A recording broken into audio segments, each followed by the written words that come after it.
말라기서 1장 1절로 5절까지의 말씀을 우리 한 절씩 교독하도록 하겠습니다. 제가 먼저 1절부터 교독합니다. 여호와께서 말라기를 통하여 이스라엘에게 말씀하신 경고라.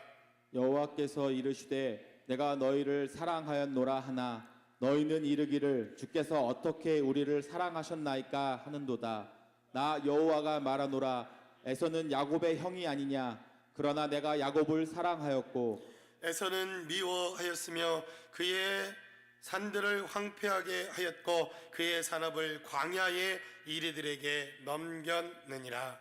에돔은 말하기를 우리가 무너뜨림을 당하였으나 황폐된 곳을 다시 쌓으리라 하거니와 나 만군의 여호와는 이르노라. 그들은 쌓을지라도 나는 헐리라. 사람들이 그들을 일컬어 악한 지역이라 할 것이요 여호와의 영원한 진노를 받은 백성이라 할 것이며. 우리 5절 같이 한 목소리로 합독합니다. 너희는 눈으로 보고 이르기를 여호와께서는 이스라엘 지역 밖에서도 크시다 하리라. 아멘. 아멘. 이스라엘 백성들은 하나님의 말씀을 통해 예레미야 선지자와 이사야 선지자의 예언의 메시지를 듣습니다. 그들은 바벨론의 포로로 잡혀갈 것이다.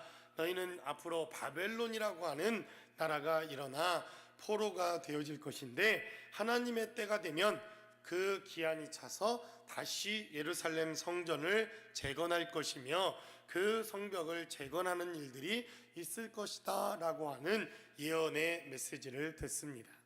이사야가 활약하던 그 시간, 그 시절에는 바벨론이라고 하는 나라는 작은 성읍, 작은 고을에 지나지 아니하였고 아직 나라라고 하는 이러한 기틀을 잡기 이전의 형태였기에 이사야의 예언을 통해서 하나님의 말씀이 들려지지만 이스라엘 백성들은 하나님 앞에 회개하거나 돌아오지 않습니다. 그것도 그럴 것이 이사야가 활약했던 이 시기에는 히스기야라고 하는 강력한 왕이 등장을 해서 그들은 하나님 앞에 기도하고 하나님 앞에 말씀을 하고 밤마다 우리가 이렇게 모여 기도하는 것처럼 한 해를 시작하면서 하나님 앞에 또 예배하며 찬양하며 이러한 종교개혁이 일어나고 하나님 앞에 예배하는 이러한 하나님의 부흥의 역사가 바로 이사야 시대에 있었기 때문에 나라가 망하게 되어질 것이라든지 하나님께서 진노하실 것에 대한 이들의 생각들이 전혀 없었던 것을 성경이 우리에게 증거합니다. 우리가 얼마 전에 끝났던 역대 상하의 아침 큐티의 내용을 살펴보아도 이 예레미야 선지자가 활약하던 이 시대에도 요시야라고 하는 왕이 등장을 하여 다 꺼져가던 이스라엘 백성들은 놀라운 부흥의 역사가 이루어졌을 뿐만 아니라 그 국력도 상당히 이 다윗과 솔로몬의 영광에 버금가는 이러한 회복의 역사가 요시야 때 있었던 것을 보게 됩니다. 경제, 정치, 문화 모든 것들을 회복하고 또 훌륭한 왕이 세워졌을 뿐만 아니라 예레미야 선지자와 같은 이러한 선지자가 일어나서 하나님의 말씀을 전하고 하나님의 능력을 전하고 하나님의 메시지를 전하니 이스라엘 백성들이 과연 우리가 멸망을 당하여 바벨론의 포로로 잡혀갈 것인가에 대한 그러한 하나님의 말씀을 들을 수 있는 귀가 없었다고 성경은 우리에게 증거합니다. 그런데 어떤 일이 발생합니까? 요시야라고 하는 왕도 하나님께서 그 전쟁에 나가지 말라 이렇게 말씀하셨음에도 불구하고 전쟁에 참여하여 그는 39살이라고 하는 아주 젊고 이제 막 일들을 감당할 수 있는 그 시기에 갑작스러운 죽임을 당하게 됩니다. 그리고 이스라엘도 갑작스럽게 멸망을 당하게 됩니다. 그리고 지금까지 아주 작은 고을에 불과했던 바벨론이라고 하는 나라가 아주 갑작스럽게 등장을 해서 이스라엘을 비롯한 애국과의 전쟁에서도 승리하고 아수르와의 전쟁에서도 승리하며 바로 이 이스라엘을 패망하고 멸망시키는 이러한 일들이 발생을 하게 됩니다.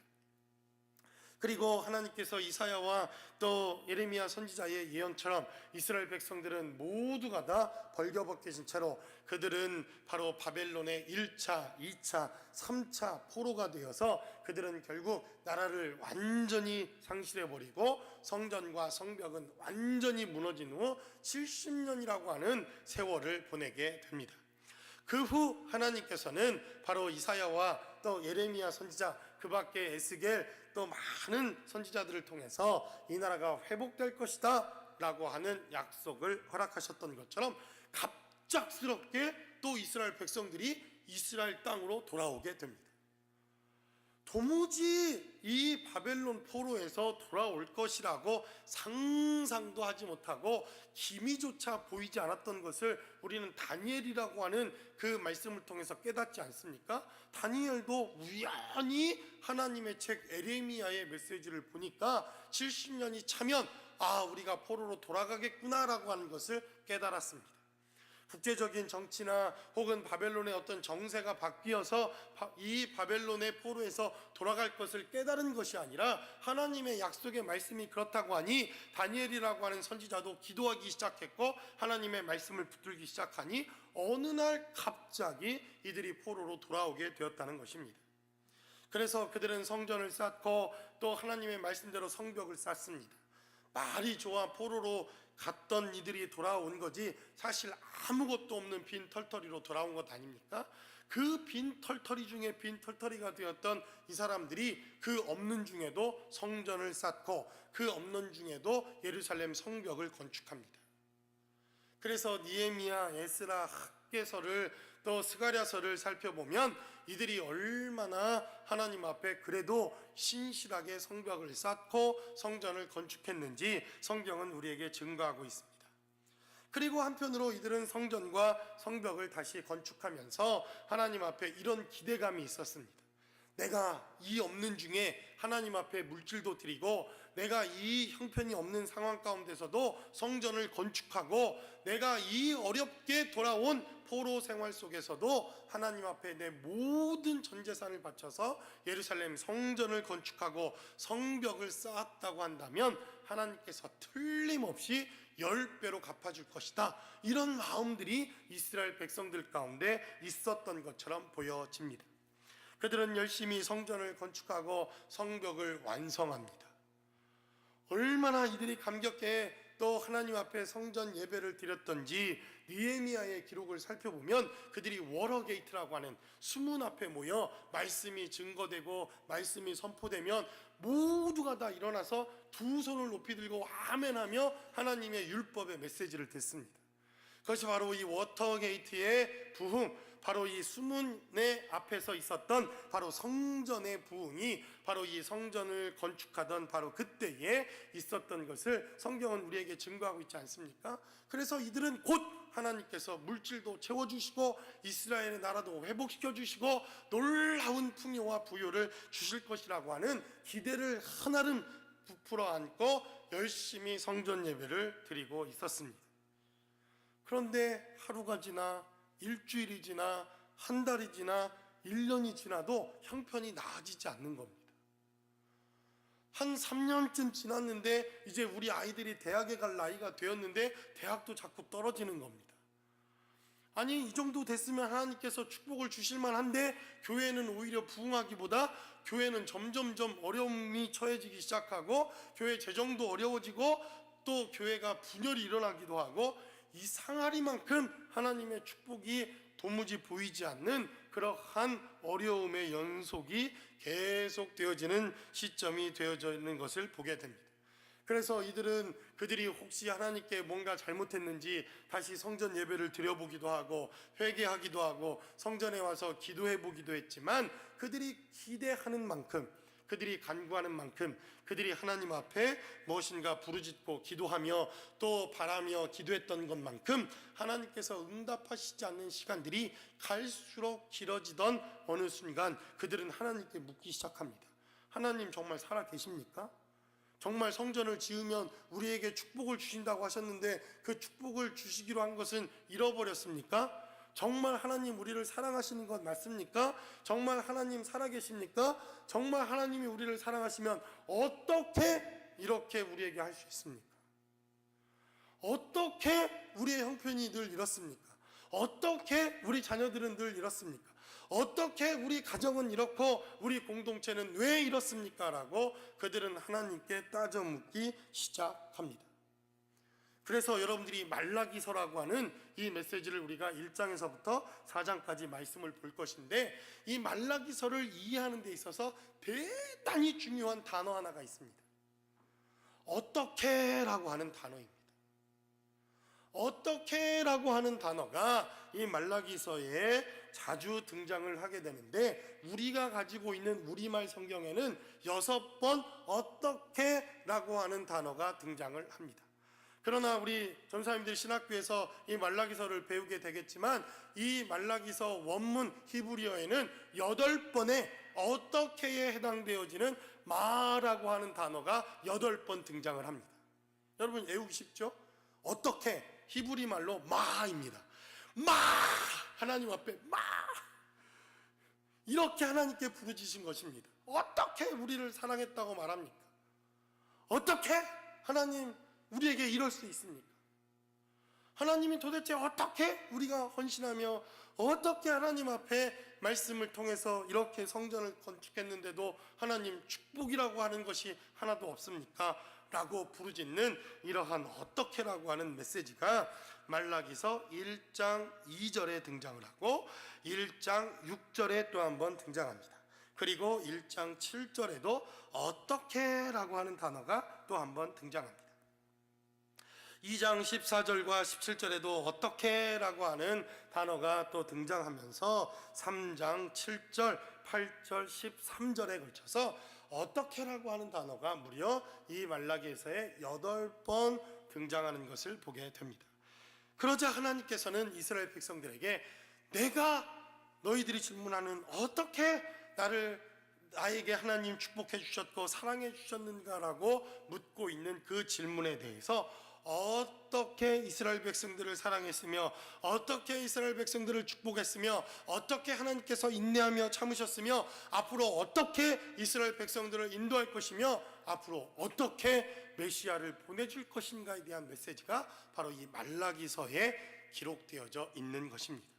그래서 4장밖에 안 되는 대단히 짤막한 그러한 메시지지만 바로 하나님께서 유언처럼 하나님께서 구약시대에 정말 가장 강력한 약속과 이제 신약시대에 예수님이 메시아가 오셔야 되는 그러한 마지막 구약의 언약으로 이 말라기서의 메시지를 기록해 놓았다는 것입니다. 그래서 오늘 이스라엘 백성들은 하나님께 이렇게 묻습니다. 하나님, 우리를 어떻게 사랑하셨습니까? 정말 사랑하신 거 맞습니까? 이렇게 묻고 있는 바로 이스라엘 백성들에게 하나님께서는 어떻게 이스라엘 백성들을 사랑했는지 오늘 본문이 기록하고 있는 말씀을 통해서 우리는 과연 그 하나님의 사랑을 어떻게 받아들이고 그 사랑을 통해서 우리도 올 한 해 어떻게 사랑하며 살아가야 할지 본문이 기록하고 있는 말씀을 통해서 함께 나누어 보기를 원합니다. 첫 번째로 본문은 우리에게 증거하기를 바로 하나님의 사랑의 선택을 믿어야 한다는 것입니다. 하나님께서는 오늘 2절에 기록하기를 여호와께서 이르시되 내가 너희를 사랑하였노라 하나 너희가 이르기를 주께서 어떻게 우리를 사랑하셨나이까 하는도다. 나 여호와가 말하노라 에서는 야곱의 형이 아니냐 그러나 내가 야곱을 사랑하였고라고 성경은 이렇게 증거합니다. 여러분들도 잘 아는 것처럼 이삭이 이제 잉태하여 바로 쌍둥이를 잉태하게 됩니다. 형 에서와 야곱이라고 하는 쌍둥이를 낳았는데 하나님께서 누구를 사랑하셨다 성경은 증거합니까? 야곱이라고 하는 이 동생을 사랑했다 성경은 이렇게 증거하고 있습니다. 그런데 왜 하나님께서 야곱을 사랑하시고 또 형 에서를 미워하고 야곱을 선택했는지 우리는 알 바가 없습니다. 단지 하나님께서 그렇게 선택하셨다는 것입니다. 어떤 이들은 이렇게 말합니다. 왜 하나님께서 에서를 미워했는지 모르겠다고. 근데 여러분들이 성경에 기록된 말씀을 잘 살펴보면 에서는 하나님의 장자권도 무시하고 그리고 정말 하나님이 주시는 축복이 무엇인가를 그는 등한히 여겼던 사람이 아닙니까? 그런데 성경을 잘 읽어보면 에서를 미워하는 게 쉽지 야곱을 사랑하는 게 결단코 쉽지 않습니다. 차라리 에서를 미워하는 게 낫지 이 야곱 같은 사람을 어떻게 사랑할 수 있습니까? 정말 야곱이라고 하는 사람을 살펴보면 그 이름에서 야곱, 발뒤꿈치를 붙잡는 자 이런 뜻 아닙니까? 우리의 길목을 가로막고 우리가 정말 탄탄대로를 가고 있는 그 길에서 우리의 발을 걸어 넘어뜨리는 사람, 이것이 야곱이라고 하는 사람의 이름의 뜻입니다. 그런데 하나님께서 바로 그 야곱을 선택했다는 것입니다. 그 선택에 대해서 설명해 주시지 않습니다. 그냥 야곱을 사랑했다 이렇게 말합니다. 그래서 우리도 오늘 본문에 기록된 이 말라기의 말씀처럼 하나님께서 우리를 어떻게 사랑하셨습니까? 라고 질문하고 묻는다면 우리는 바로 하나님께서 우리를 선택하신 것, 우리를 사랑하시겠다고 작정하시고 그렇게 선택하신 하나님의 선택을 먼저 믿고 그 선택을 받아들이는 것에서부터 하나님을 사랑하고 하나님의 사랑을 깨닫는 은혜가 우리의 삶의 자리에 시작된다는 것입니다.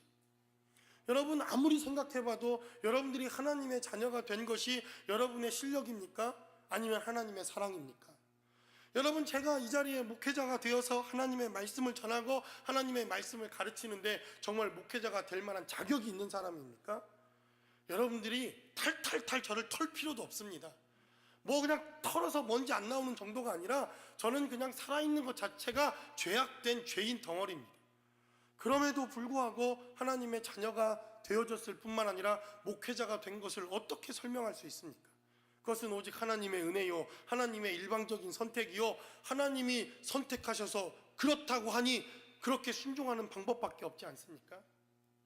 그래서 저는 믿습니다. 올해도 저와 여러분들을 사랑하시기로 선택하신 하나님의 선택이 옳았다고 믿기에 바로 우리가 하나님의 선택을 믿고 그 선택을 따르고 그 선택에 순종하며 그 선택대로 하나님의 사랑을 받아들이고 그 사랑대로 살아가는 것, 이것에서부터 우리는 올 한 해 승리하는 삶의 자리가 될 수 있을 줄로 믿습니다. 그러므로 우리 좌우에 계신 분들을 한번 살펴보시기 바랍니다. 하나님이 선택하신 분들입니다. 비웃네요. 비웃어. 우리는 비웃음을 당할 만한 사람입니다. 그런 주제 아닙니까? 비웃음을 당해도 쌀 만한 사람들입니다. 그런데 하나님이 선택했다는 것입니다. 그러니 여러분 모세를 왜 하나님이 선택했는지 설명이 가능합니까? 아브라함을 왜 선택했는지 하다못해 우리는 너무나도 이상한 하나님께서 가룟 유다를 선택하시고 성경에 기록되어 있는 수많은 사람들을 선택하신 그 선택의 근거와 기준이 무엇인지 우리는 도무지 설명할 방법이 없습니다. 그러나 이스라엘 백성들은 하나님의 이 주권적 선택을 믿지 않았습니다. 그들이 무언가 잘났기 때문에 우리는 그래도 하나님의 선택받을 만한 선민이기에 우리는 그래도 하나님께 기도하기에 그래도 우리는 성전을 쌓았고 하나님 앞에 이러한 예루살렘 성벽을 쌓았으니 우리는 선택받을 만한 자다라고 그들은 그렇게 스스로 교만해 있었던 것을 보게 된다는 것입니다. 그래서 하나님께서 저와 여러분들을 사랑하신 것은 하나님의 일방적인 선택일 뿐만 아니라 그 일방적인 선택을 받아들이는 것에서부터 하나님의 사랑, 그 사랑을 우리가 체험하고 경험할 수 있다는 것입니다. 그러므로 저와 여러분들 올 한 해 하나님께서 우리에게 주신 일방적인 이 사랑 가운데 거하시는 저와 여러분들의 삶의 자리가 되시기를 주님의 이름으로 간절히 축원합니다. 두 번째로 본문은 우리에게 증거합니다. 바로 하나님께서 우리를 어떻게 사랑하셨는가 본문은 기록하기를 파격적인, 일반적이지 않은, 그 누구도 상상할 수 없는 파격적인 사랑으로 우리를 사랑하셨다라고 본문은 우리에게 증거합니다. 바로 하나님께서 내가 형 에서는 미워하고 야곱을 사랑했다라고 성경은 기록합니다.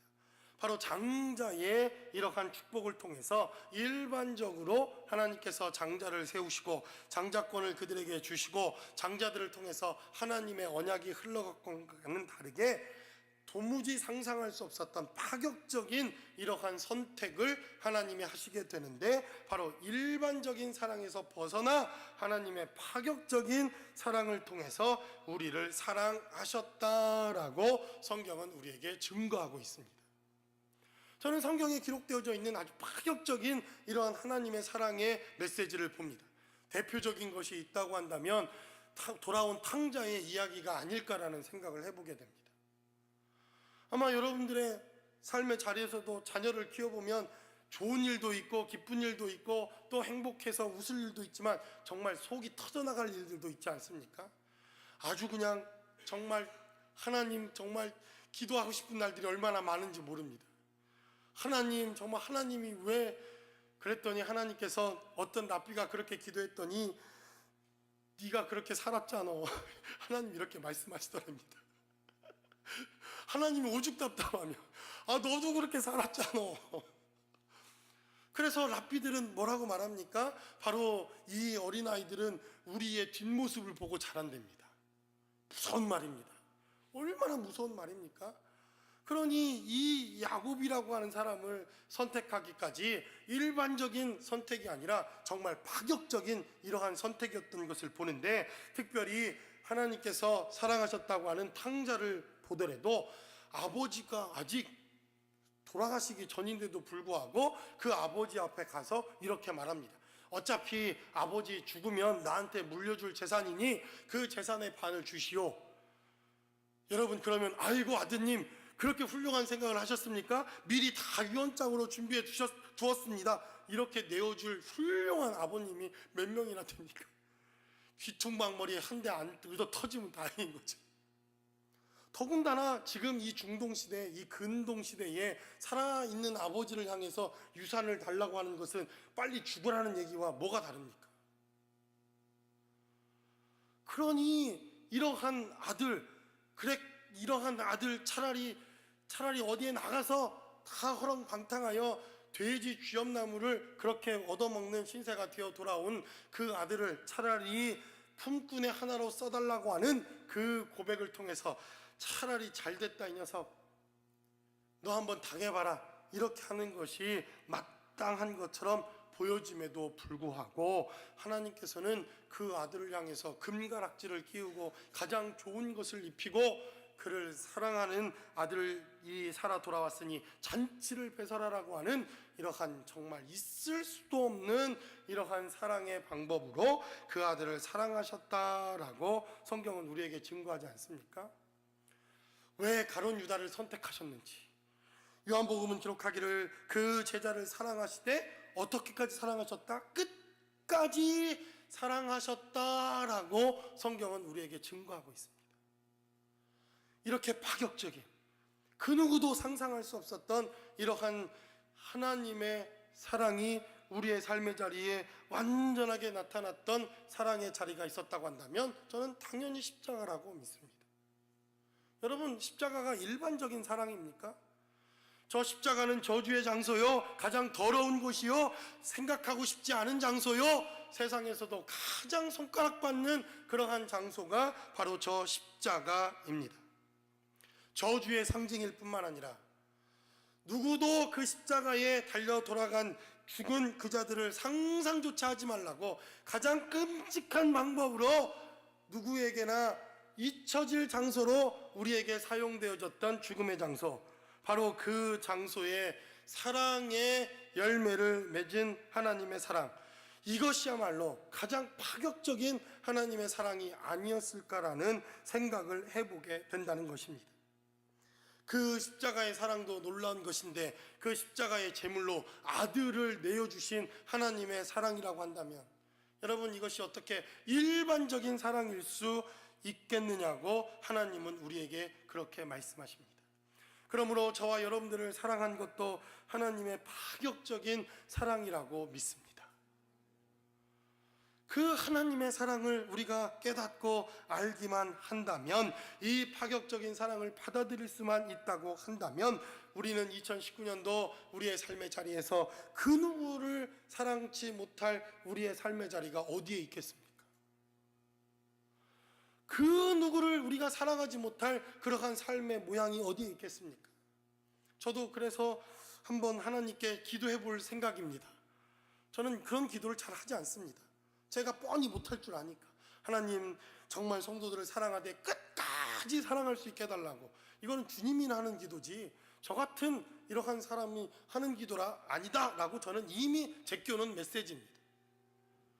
그런데 하나님께서 우리에게 십자가를 주시고 끝까지 우리를 사랑하시겠다고 말씀하시는 파격적인 이러한 사랑을 선택하셨다고 한다면, 우리도 어쩌면 이러한 파격적인, 단 한 번도 해보지 않은, 단 한 차례도 생각해보지 못한 이러한 사랑을 해볼 수 있지 않을까라고 하는 일말의 기대와 소망이 생긴다는 것입니다.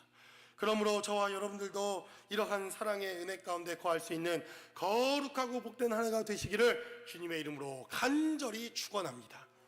여러분들이 한번 파격적인 사랑을 해보고 싶으십니까? 그러면 저를 사랑하시면 됩니다. 도무지 사랑할 수 없을 것 같은 저를 여러분들이 사랑해 보시면, 야, 이것이 파격적인 사랑이구나 하는 것을 알 수 있을 것이라고 믿습니다. 두 분이 아멘 하시는 이분에게만 축복이 있기를. 이렇게 하면 안 되겠죠. 그래서 하나님께서 얼마나 우리를 사랑하시는데 일반적이지도 않을 뿐더러 지금까지 세상의 신들이 우리를 사랑한다, 우리를 보호한다, 우리를 지켜준다 말했던 그러한 방법과는 완전히 다른 이러한 방법으로 사랑하시기로 작정하셨는지, 바로 그 하나님께서 어떻게 우리를 사랑하셨습니까? 라고 묻고 있는 이스라엘 백성들을 향해서 내가 어떻게 사랑할지 앞으로 지켜보라 말씀하시는 메시지가 바로 이 말라기의 메시지라는 것입니다. 마지막으로 본문은 우리에게 증거하기를 어떻게 우리를 사랑하시겠습니까? 어떻게 우리를 사랑하셨습니까? 라고 묻고 있는 이스라엘 백성들에게 하나님은 말씀하시기를 나는 한계가 없는 사랑으로 너희를 사랑하겠다라고 하나님은 우리에게 말씀하십니다. 우리 한번 4절과 5절의 말씀을 보도록 하겠습니다. 에돔은 말하기를 우리가 무너뜨림을 당하였으나 황폐된 곳을 다시 쌓으리라 하거니와 나 만군의 여호와는 이르노라 그들은 쌓을지라도 나는 헐리라 사람들이 그들을 일컬어 악한 지역이라 할 것이요 여호와의 영원한 진노를 받은 백성이라 할 것이며 너희는 눈으로 보고 이르기를 여호와께서는 이스라엘 지역 밖에서도 크시다 하리라 라고 하나님께서 이스라엘 백성들에게 말씀하십니다. 에서를 미워한 것처럼, 에서를 저주한 것처럼, 에서를 헐어버리고 에서에게 저주와 그의 모든 진노의 모든 것들을 하나님께서 바로 이 에서의 민족 에돔에게 한 것처럼 말씀하셨지만, 그러나 1장 5절에 기록된 결론의 메시지를 살펴보면 결국 하나님께서 이 에돔의 사람들, 에서의 사람들까지도 사랑하셨을 뿐만 아니라 모든 인류를 하나님이 사랑하셨다라고 성경은 우리에게 증거합니다. 이것이 하나님의 사랑과 우리의 사랑이 다른 이러한 하나님의 사랑이었음을 성경은 우리에게 증거합니다. 인간은 우리도 사랑하지 않습니까? 우리에게도 사랑이라고 하는 이러한 좋은 이러한 성품과 삶의 모양들이 있지만, 그러나 인간의 사랑은 리밋이 되어 있고 한계가 주어져 있는 것이 사실입니다. 아니, 부부로 평생을 살아가겠다고 정말 사랑합니까? 네. 제가 주례를 하면서 검은 머리가 팥뿌리가 되도록 사랑하시겠습니까? 저 목사님 한 3초만 생각해 보겠습니다. 이런 사람을 보질 못했습니다. 아주 그냥 요즘에는요 그게 유행이 돼가지고 죽을 때까지 사랑하시겠습니까? 그러면 옛날에는 신부들도 수줍어가지고 그냥 네 뭐 이러고 말았는데 예식장이 떠나갑니다. 떠나가. 얼마나 크게들 대답을 하는지.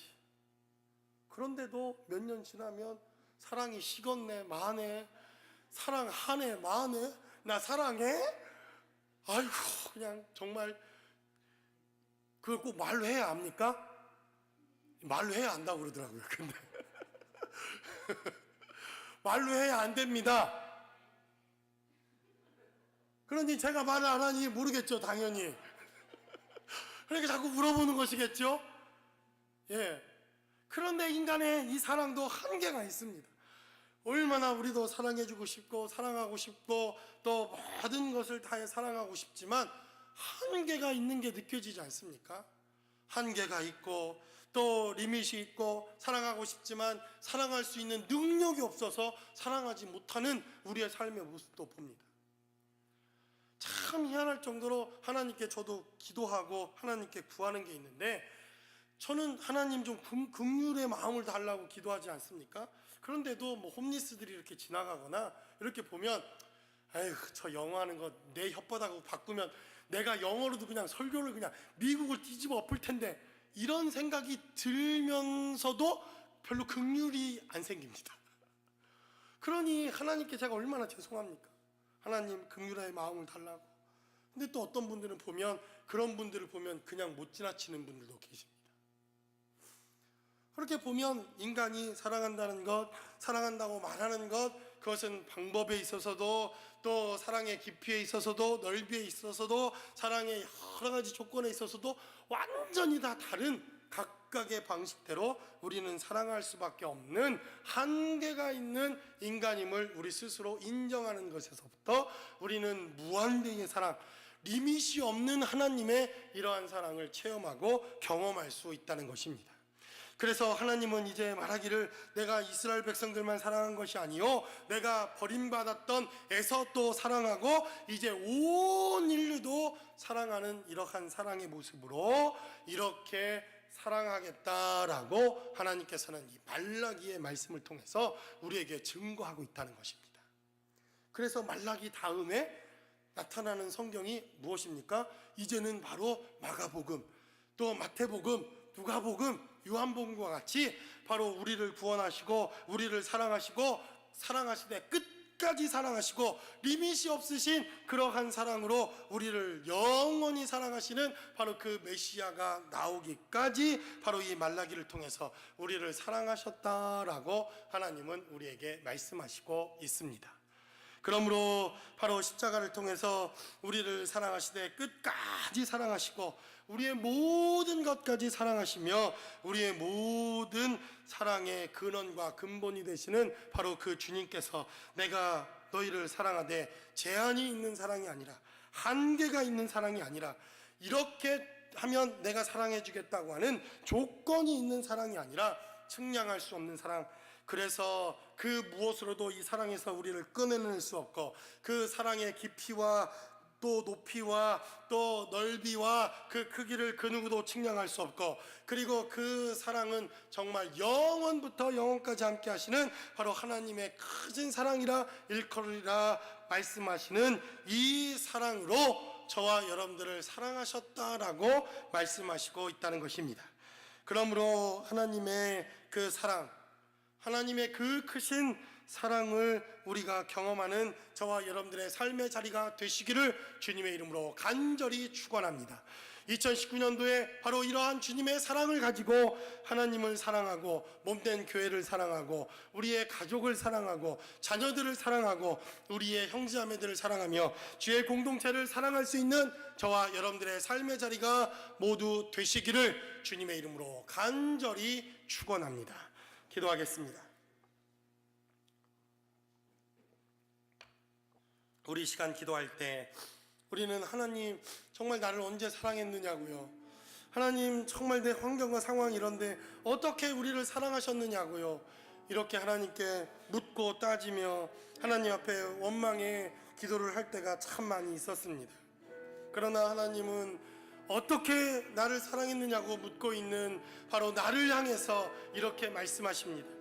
우리를 일방적으로 선택했고 파격적인 사랑으로 사랑하셨고 제한이 없는 사랑으로 우리를 여전히 사랑하신다는 것입니다. 그 하나님의 사랑 안에 거할 수 있게 해달라고, 그 사랑 가운데 거할 수 있게 해달라고. 그래서 주님을 사랑하고 주의 몸된 교회를 사랑하고 내 이웃을 사랑하고 내 가정을 사랑하고 나의 이 또 자녀들과 우리 몸된 공동체를 사랑할 수 있는 한 해가 될 수 있게 해달라고 우리 시간 다 함께 한 목소리로 기도하겠습니다.